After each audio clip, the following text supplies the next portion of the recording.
I'm Helen. I'm Miss Sinclair. And I'm Edison. Y'all better grab your extra large popcorn. We are in the thick of things with great films. I am open and positive. I don't like it. Let's throw on these boxing gloves. Let's do it. Let's fucking do it. Welcome to Talk Movie to Me, a weekly podcast where we do a deep dive on a new release that's just hit theaters or streaming. I'm Helen. I'm Miss Sinclair. And I'm Edison. Now, before I intro this week's film, I am issuing a spoiler alert. We will be discussing All of Us Strangers in its entirety, so if you'd like to see it before hearing our thoughts, this is your warning. You've been warned. Mm-hmm. Yeah. Okay. In All of Us Strangers, Andrew Scott plays Adam, a perpetually lonely gay man living in London who's struggling to start writing his latest screenplay. He is greeted one night by Harry, played by Paul Mescal, a neighbor who's had a bit too much Japanese whiskey and is also suffering from the disease that is loneliness. That night, Adam does not invite Harry in, but eventually the two do strike up a romance. This is the fifth feature from writer-director Andrew Haigh, and the one he's calling his most personal film yet. All of Us Strangers asks the question, have you worked with your inner child lately? Edison, first impression. All right. So I saw this on the weekend at a Sunday matinee, and typically those shows are pretty dead. Like, there's no pun intended, but like not a lot of people. But it was actually like about half full, which really kind of caught me by surprise. Yeah. But what pleasantly surprised me. So I was happy to see people turning out to this. I honestly wasn't sure what to expect with this film going in. And actually, I realized afterwards that I had kind of confused this with a bit with Passages, the film with Ben Whishaw and Adele Exarchopoulos, which is like about a love triangle with a woman. So truly, I did not know what to expect when I went into this movie. And so when it opens with this like dramatic score and the sunset over London skyline, and this lighting is so sumptuous and sort of poetic, and there's this slow shot of Andrew Scott's face like slowly coming into reflection in the window, and then the fire alarm goes off, and it's this whole long quiet sequence of him like leaving the empty apartment and heading outside. It was very abstract and slow, and I was like, wait, what is this movie? It was just more like ruminating or whatever than I was expecting, but I was really excited for it. I was like, all right, cool. What's this? Yeah. What about you, Sinclair? Well, yeah, this has a dreamlike quality when it starts. Yeah, very abstract, very reflective. There's something that's already feeling like very metaphysical about this. It's very hypnotic. When you first meet Adam, he's such a dream, Andrew Scott. Like, I know, he really feels is. like a dream. I just find him so just lovely and captivating. He's so soft spoken. He has these soulful eyes. You know, there's those shots of him, and he's just being so introverted and lovely. And anyway, could go on about him, which we will. We will. But the style of this film, it does feel very intoxicating. And even when we first meet Paul Mescal, there is something. Talk about intoxicating. Yeah, Dreamboat number 2 comes on the screen. Yeah, seriously. Yeah, he's such a dream as well. And there is like a darker quality to him. It's not the same energy that you're getting from Adam. There's something where he's, you know, he is drunk when we meet him, but there's something mysterious about him, and he has that great line. He says, "There's vampires at my door." Yeah. And I found that line just so intriguing, and I was just kind of caught up in this right away. And also just great sweaters. Right off the bat, like the sweater game, so fantastic in this. Andrew Scott sweater, and then Paul Mescal comes in that like 90s throwback that retro 90s sweatshirt. I was like, wow. Oh, dreamy. Helen? Yeah, I really liked the opening of this movie with the sun rising over the skyline, and then we start to see Andrew Scott's reflection in the window as the sun hits a window, another window, and then illuminates his face. And I thought it was just a really beautiful opening. guided me into the movie, and I found it memorable because there's a lot of times where we do our first impressions where I'm like, wait, how did this movie start? But this one, I took note right away. Okay, this is a cool opening. Yeah. Okay, storytelling. Okay, so this is actually based off of a 1987 Japanese novel called Strangers by Taki Yamada. And it was then adapted into a Japanese film the following year called The Discarnates. Really? Yeah, I'm actually really intrigued to see that adaptation. Oh my God, I did not know that. I can't wait to see that. And it is, I read a synopsis of it, and you know, there are similarities obviously to this film, but it is also quite different. And I really want to read the book too. But we basically have two narratives happening in this movie. We have the narrative of Adam interacting with his parents, and then the romance happening with Harry. And yeah, I mean, the relationship with the parents, you know, to me felt very much like I kind of said in the opening, like working with your inner child, and like what was the trauma that, you know, you experienced in childhood that is still with you as an adult, and kind of reconciling that relationship or lack of a relationship with his parents, because he lost them, both of them, before he turned 12. You know, so that's one part of it. There's things, you know, to talk about with this movie that, as I said, there's going to be spoilers, but I want to know how you guys interpreted this movie. Yeah, I mean, I think that this film is like, I found this film to be way more than I expected. Yeah. Way more dense and thematically interesting, and just like more than I expected. And to touch on that point, yes, like this is a story about basically one man's journey, kind of, and the shackles of his past. And all of our past, really, like pain, grief, loss, they can literally haunt you.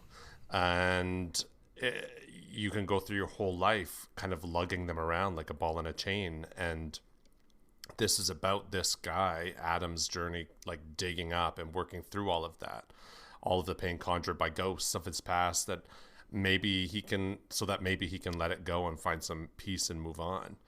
And I felt like it was, in some ways, kind of like a warning sign, showing us how crippling it can be when we don't come to terms with the pain in our past. Like, grief is a fucker. Or Trauma if you is do a it fucker. alone.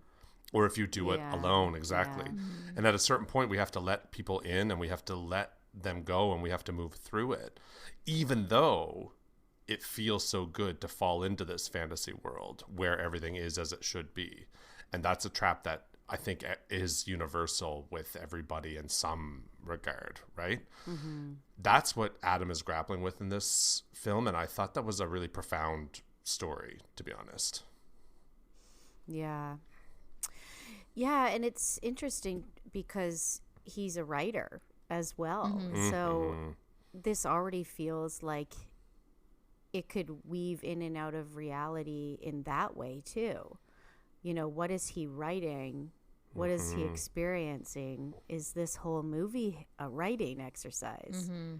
You know, there's so much weaving in and out of reality and going beyond what we perceive to be possible in our reality. You know, we don't know what's in his head. We don't know what's really happening, and we don't know what's on the page.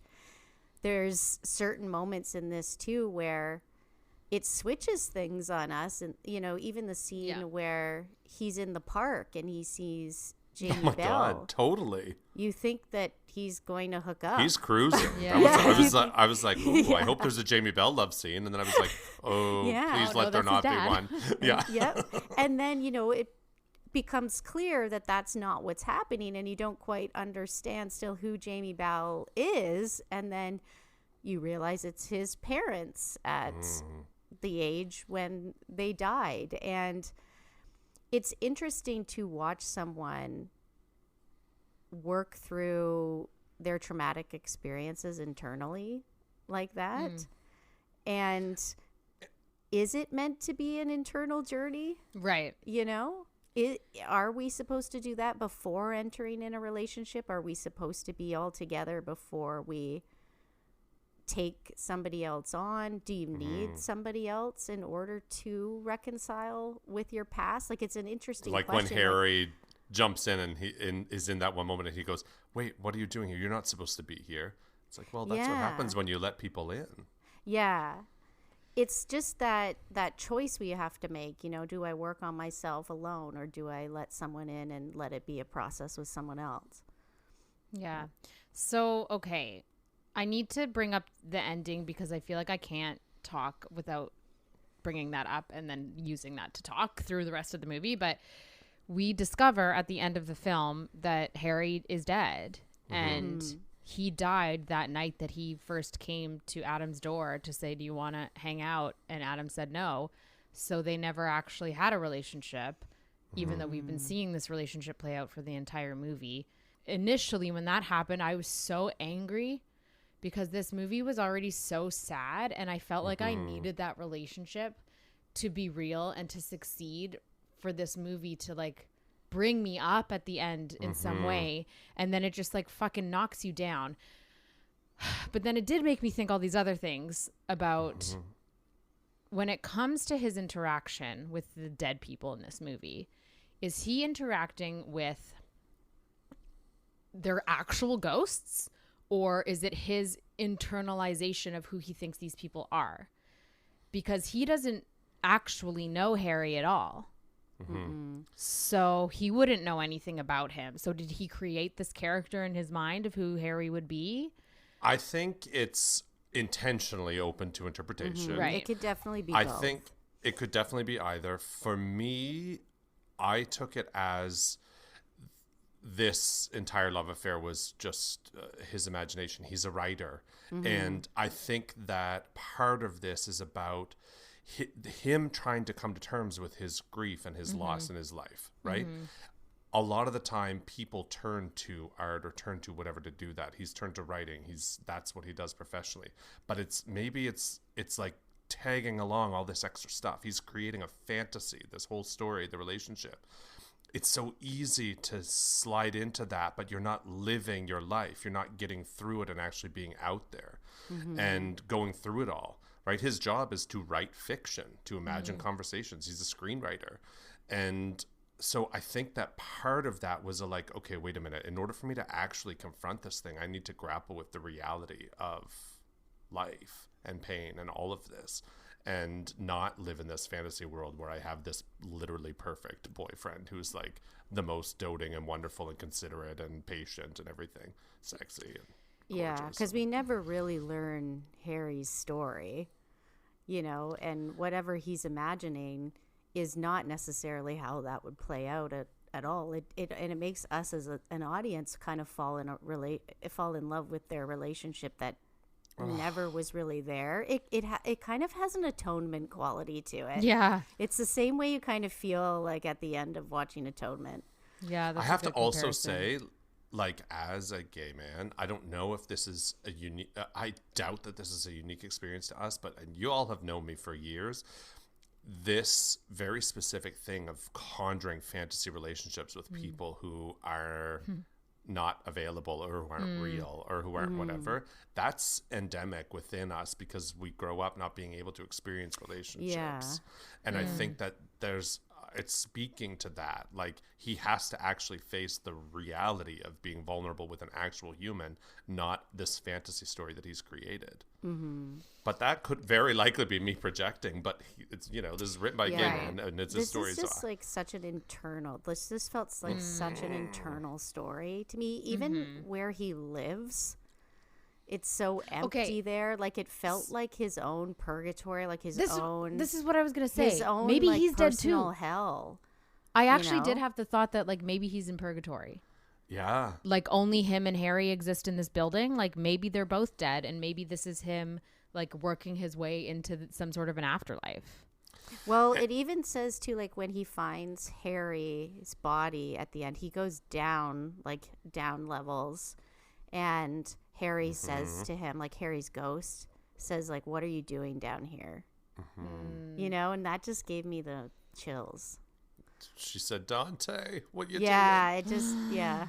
Yeah, it's that is interesting, and I love this too because you're right, Helen. This could also be taken as the sixth sense of it all, right? Where Yeah. it's like he is actually communicating with these ghosts, and they're here. You know, he has to sort of help them on their way, and they're here to guide him, and all the rest of it. I don't know. I guess Yeah. you could take it either way, but I think the apartment of it all is just meant to sort of represent the loneliness. The loneliness. Yeah, I think so too. This left me with a lot of questions, and it left me angry, and like I enjoyed this movie. I think it's a good movie, but it really did like leave me with like emotional blue balls or something. Well, I agree. but I the- don't know that I actually liked the Yeah. like I think I recognize his choice and I can see the meaning and the purpose in it. I don't know that I liked the ending. Right. Yeah. To be honest, I've been sitting with it. I've been reflecting on it. I know I'll watch this movie again. I don't know that it worked for me as a successful film ending. Right. I also wanted something from it, but I kind of still get it. Yeah. I liked the ending because it is You would. sad, but the way it's sad, but it does end peacefully Yeah. Yeah. in a way. You know, coming back to the song at the end and the lyrics, like there is a closure to it at the end. And you know, you're attached to something that never really existed. It was only a possibility. You know, and what is Adam going to take from this experience now that he has purged all of this? You know, and maybe he will be more present and more available to see these possibilities because he has now missed out on somebody because he was so in his head. You know, so lost in Yeah. himself. Well, and I liked, we see that element of sort of self-reflection in self-discovery a lot. There are a lot of mirror motifs and reflections in this film, for sure. It's all over the place, in the windows, in the elevator, in the lobby of their apartment building, in actual mirrors in the bathroom, after he has that conversation with his dad, which I will also talk about after, and they hug, and then he sees himself in the mirror, but as his 12-year-old self. Yeah.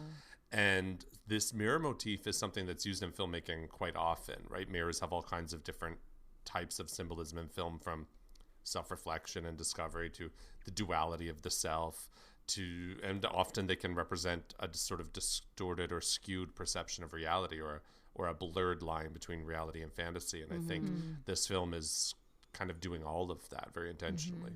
For sure.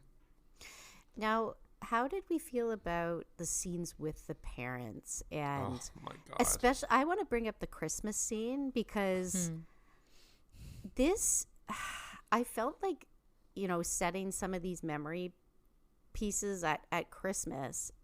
Christmas evokes a very specific feeling, and it's the merriest time of year, but also it's the saddest time of year too for so many people. And I feel like, depending on how you grew up, Christmas really reflects how you feel at the time about your childhood. And I really felt watching the scene, you could just, it was a feeling. You know, memory is a thought, but it's a feeling. And I don't know, it just felt very lived in, the Christmas scene to me. A lot of the stuff with his parents did feel very specific, even just, you know, what they were wearing, and Also great sweaters. yeah. Yes. But yeah, it was the interesting thing about exploring this theme of like, I'm gonna, you know, have a conversation with my parents and work through these trauma from my childhood. That could become very navel-gazy and cliched.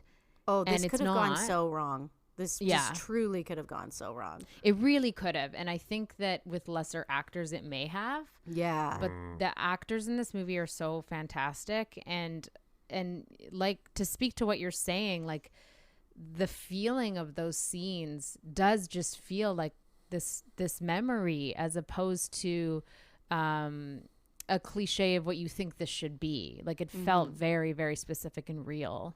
And I also I just found these scenes to be just so, I mean, I was just weeping through the whole thing. Yeah, me too. You know, it's such a weird thing. Like, it's been so long since I like had the coming out conversation that I just, you forget that it is such a like impactful moment. And it seems so absurd that it's even a conversation or something. But like, I can't imagine not being able to have had that experience, not being able to have your parents know you and accept you, and them leaving at 12, right before you hit puberty, right before they discover or intuitively kind of get the truth. Those scenes, both of them, that scene with Claire Foy and also with Jamie Bell after, like, that was impeccable. Yeah. When she says to him, "Oh, you're going to be so lonely," and he says, "No, it's different now," and she says, "So you're not lonely?" Fuck me, gut punch. And with his dad, like, it was so real, so well written when he says, like, "Why didn't you check on me?" And he says, "I guess I knew I would have been one of the kids that bullies you." Yeah. That honesty. See, this is him coming to terms with how he thought his parents would be and probably how they would have been. And in so many ways, times have changed, but for so many people, they haven't. And it's just, I don't know. It's a weird one because he's getting catharsis through this experience, but so are, I suspect, so many people who watch this film. Yeah. But it's also sad for the parents as well, because you're also watching the reaction of his parents, seeing him grown, learning about who he is, and also not being able to like grow and change with him and with the times either, and to never see where the world went. You know, so they are kind of trapped in that past mentality too, and he does kind of keep them there. You know, like when he comes out, the mom's reaction is pretty authentic to what would be said at the time. Totally. Yeah. You know, he didn't imagine some sort of like joyous response. It was like a realistic response to what a mother would maybe say at the time. So letting your parents know what they didn't live to see too is the saddest. Right. Yeah. But that's kind of what makes me think that maybe this is a purgatory situation, because it's almost as if his parents have been waiting for him, and now he's finally here and he gets to tell them what his life has been like, as opposed to like him intuitively being like, "You've been watching over me this whole time." It's like, well, no, now I'm here. Now we get to catch up. I'm here now. Well, the truth is that there was a significant amount of this film where I did think that he was dead. Right. Because, you know, you get the whole, though there was a whole bit where he's got this fever and Harry keeps checking his forehead and he's hot, and then he's got this cough, and I was like, okay, he's dead, or he's like going through it in his final moments and kind of seeing his life before his eyes, and then it ended up being that it was Harry who had died and whatever. But I do think that that's very intentional. It's meant to be open to our interpretation, and I just love that. Yeah, yeah. And then what about their relationship? Let's talk about Adam and Harry, because I loved watching the evolution of this relationship, even though it wasn't real, but maybe it was. I don't know. It was so intimate and sensitive and gentle, and I adored it. Like and that's, I think, why I was so heartbroken at the end. I'm like, I need this to be real for him. And no, me too, Helen. And when his mom is saying, like, be with this person, you know. Well, the age difference is interesting too, to watch them debate the meaning of what did queer mean to you. Yeah. And what does it mean now? And there was like an interesting like generational conversation that was going on too. Yeah. It was relating to each other, but also at the same time there's been differences in their experience of being gay.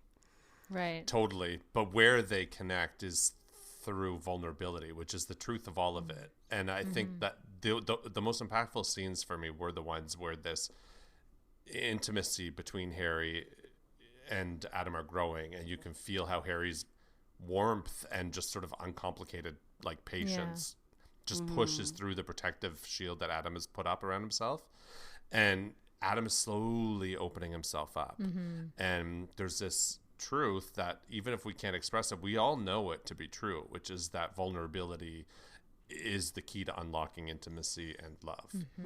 And even their first love scene on the sofa, just like sort of touching each other's thighs, and it's kind of awkward and fumbly, but and nervous, and Harry is like, are you okay? And his hand is on Adam's back, and it's just so secure, and you know that Adam feels safe, and like I don't know, it was just so I loved beautiful. the consent in the relationship too.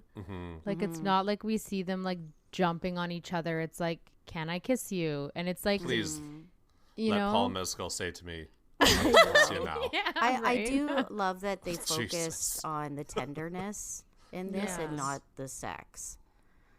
Like it was about the intimacy, it was about the tenderness. Yeah. And like Weekend has a lot of intimacy too, like his other film Weekend, but more sex.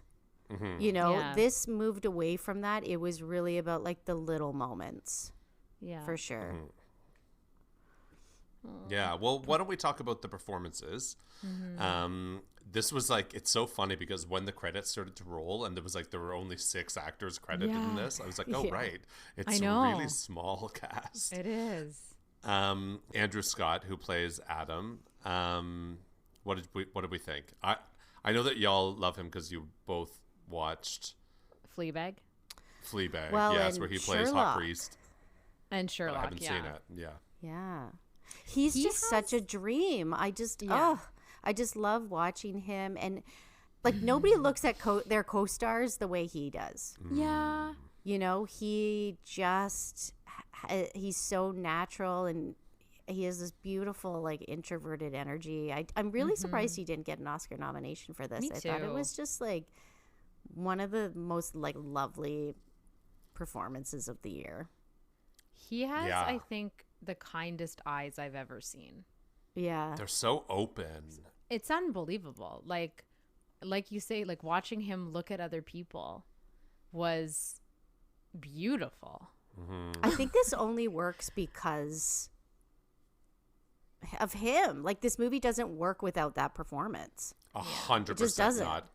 And it is a lead, and I do think it was an Oscar-worthy performance as well. I think it was very technically impressive too. Like you have to think see how that character changes from the beginning till the end. Like Yeah. everything is so inside.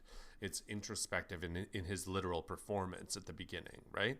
And then it's as like things escalate, it's outward, and it's become growing and more, and he's expressing all of these emotions. It's a really nuanced, transformative performance. I thought he was incredible. And it would be so easy to make this like a emotionally masturbatory performance. And it wasn't that. Like he's very emotional throughout this entire movie, but it's so accessible. Like it is. It doesn't feel like trauma porn either. Yeah, no. No. And it doesn't feel like narcissistic like Beau is Afraid. Like working through that trauma.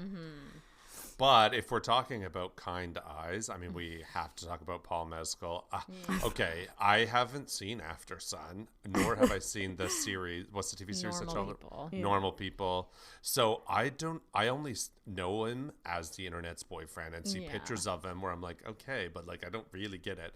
Well, holy sweet thunder and flaming Christ. I watched this movie and I was like, oh, Yeah. I get And it. Andrew Scott is kind of the internet's boyfriend too, because Totally. of Hot Priest. Yeah. Hot priest, yeah. Yeah. I just want to have a cuddle puddle with the two of them. Like I don't even mean that in a sexual way. Like I just want them to hug me. Like I just want hugs from both of them. But beyond like Paul Mescal's like inherent sort of charisma and sex appeal and all of that. I actually think that this is a really like sharply tuned performance too, where he's not giving anything away. This character has to be mysterious due to the nature of who it is, and he can reveal enough, like with a line like that, the vampires are at my door, and little moments, but still he has this like mystery that he's keeping inside, and it makes you drawn so close to this character. You have to uncover what it is. Like, who are you? You know, it's so good. And there is a subtle difference between that guy you see at the beginning at his door and the person that you see throughout this like imagined relationship. There is a subtle difference. Like I said, there was a little bit of there was a darkness in his eyes. There was like a sadness and a darkness when he says that line. And you can differentiate between those two once you finally, know the ending. Yeah. Well, and you're right, because like in that opening scene, after, he leaves, he kind of puts his head back and goes like, ah. And I remember in that moment thinking like, oh, this is him being like, fuck, I screwed that up. But then you realize, no, that was him saying, oh, well, I guess that's that then. Devastating.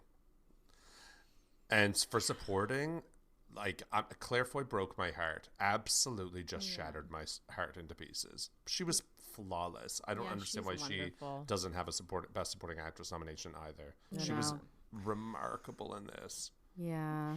Like that moment when she's looking at him and is like, you look like my dad. And that moment before she says it, you see her looking at him and trying to place who he looks like to her. Like, that's exceptional acting. Like, she doesn't just deliver the line. Like, there is the moment before she says it where she has the thought. She's forming the thought. Yeah.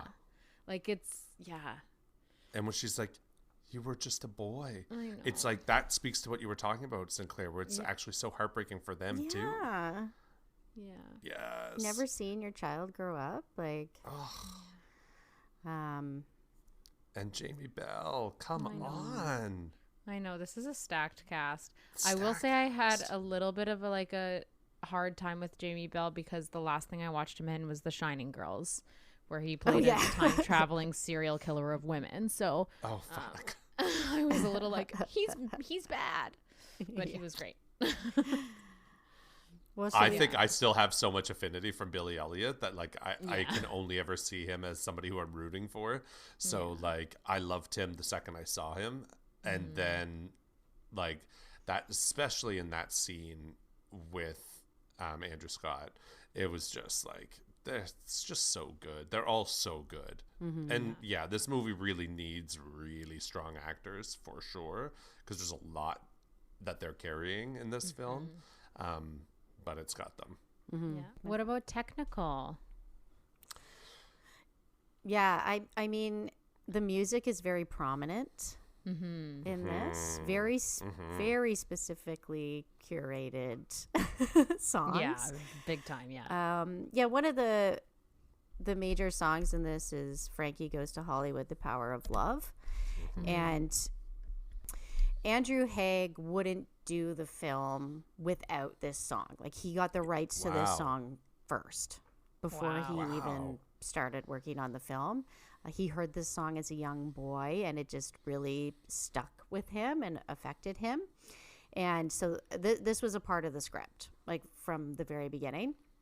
And this song is really representative of the Harry-Adam relationship, especially in the lyrics. You can just see the inspiration from these lyrics. So a couple of these lyrics.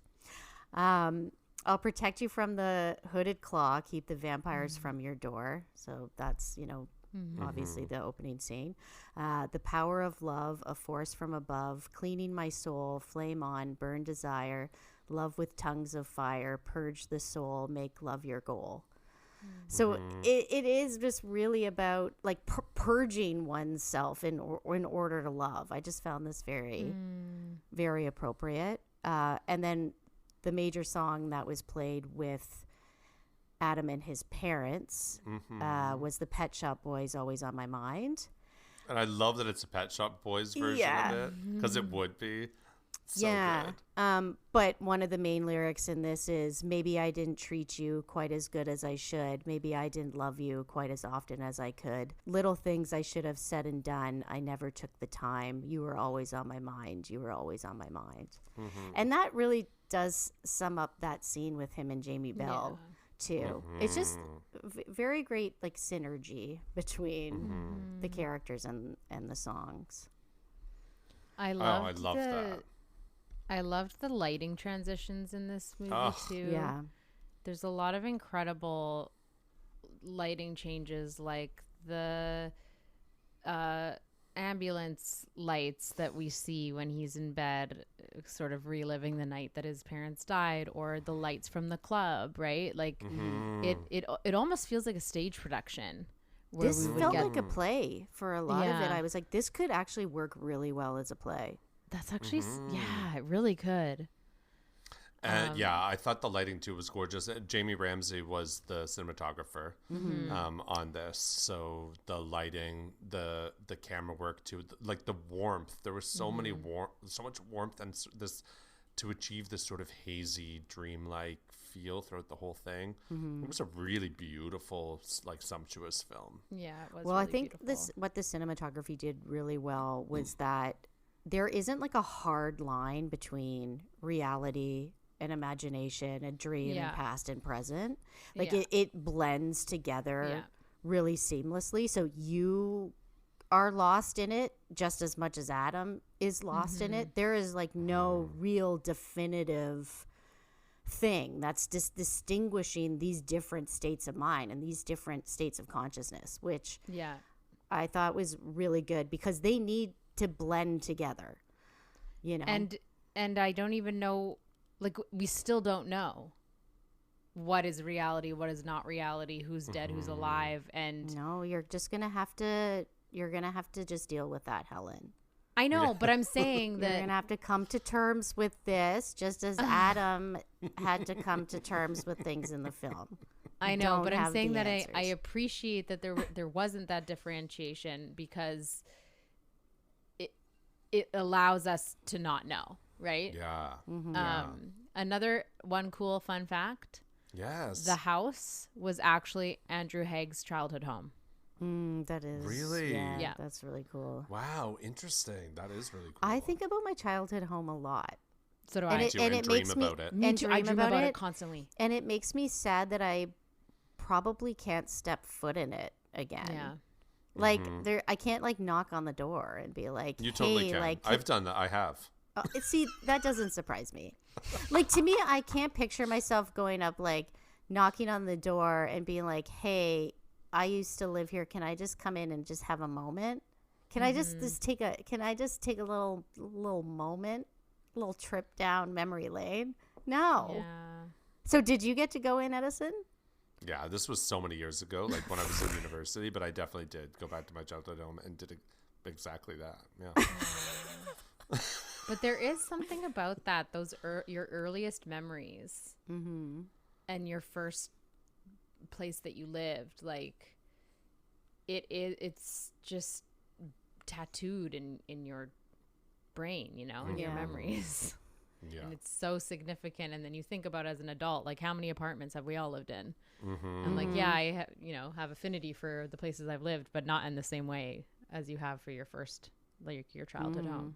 Yeah. This is where all of the trauma began. So what is the last word on All of Us Strangers, Miss Sinclair? I thought this was a lovely film. I really enjoyed it. Amazing performances, incredible sweaters, and honestly, some of the most intimate scenes that I've watched in a long time in a film.